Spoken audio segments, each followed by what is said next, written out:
मित्रांनो, आजच्या वाढत्या महागाईच्या काळात केवळ बचत केलेल्या पैशांवर घर खरेदी करणं सोपं राहिलं नाही. अशा वेळी आपला सर्वात मोठा आधार असतो तो म्हणजे होम लोन. पण मित्रांनो, कर्ज घेण्याची घाई करण्यापूर्वी काही महत्त्वाच्या गोष्टी समजून घेणं अत्यंत गरजेचं असतं.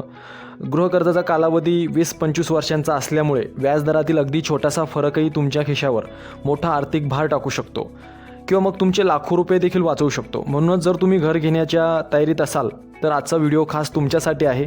चला तर मग सविस्तर पाहूया सध्या मार्केटमध्ये कोणती बँक किंवा फायनान्स कंपनी सर्वात कमी व्याजदरावर गृहकर्ज देत आहे.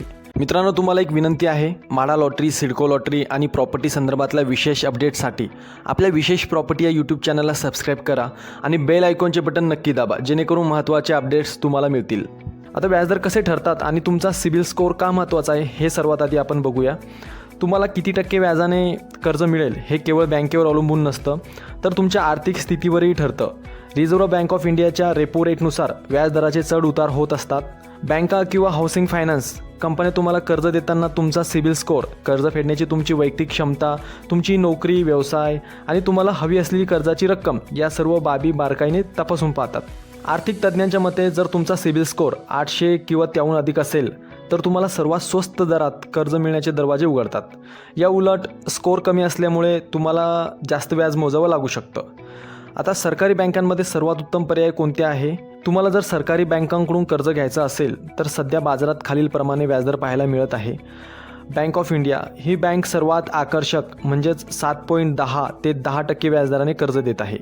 युनियन बँक ऑफ इंडिया इथे तुम्हाला 7.15 ते 9.60च्या दरम्यान व्याजदराचा लाभ घेता येईल. आता बँक ऑफ बडोदा यांचा व्याजदर 7.20 ते 9%च्या घरात आहे. स्टेट बँक ऑफ इंडिया आणि पंजाब नॅशनल बँक. आता देशातील या प्रमुख बँकांचे व्याजदर साधारणपणे 7.25 पासून सुरू होतात. SBIचा 7.25 ते 8.95 असा आहे, तर पंजाब नॅशनल बँकेचा 7.25 ते 9.25 असा आहे. कॅनरा बँक इथे 7.25 ते 10%पर्यंतचा व्याजदर आकारला जातो. खाजगी बँकांचे व्याजदर काय सांगतात आता हे एकदा बघूया. खाजगी क्षेत्रातील बँकाही ग्राहकांना आकर्षित करण्यासाठी चांगल्या ऑफर्स देत आहे. साऊथ इंडियन बँक खाजगी बँकांमध्ये ही सर्वात स्वस्त म्हणजे अवघ्या 7.20% दराने गृहकर्ज देत आहे. ICICI बँक यांचा गृहकर्जाचा व्याजदर 7.50 आहे. कोटक महिंद्रा बँक इथे तुम्हाला 7.60% दराने कर्ज मिळू शकतं. ॲक्सिस बँक यांचा व्याजदर 8% ते 11.90%च्या आसपास आहे. वैश्य बँक खाजगी बँकांमध्ये या बँकेचा दर सर्वाधिक असून तो 8.50 ते 10.65च्या दरम्यान आहे.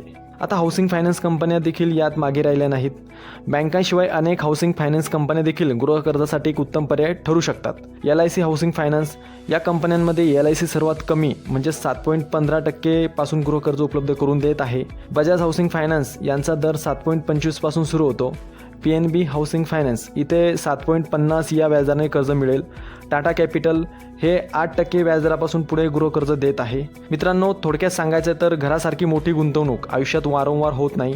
त्यामुळे केवळ एकाच बँकेवर विसंबून न राहता बाजारातील सर्व पर्यायांची व्यवस्थित तुलना नक्की करा. अर्ज करण्यापूर्वी तुमचा क्रेडिट स्कोअर तपासा आणि तो चांगला राहील याची काळजी घ्या. थोडासा स्मार्ट विचार तुम्हाला भविष्यातील आर्थिक तणावापासून नक्कीच वाचवू शकतो. धन्यवाद.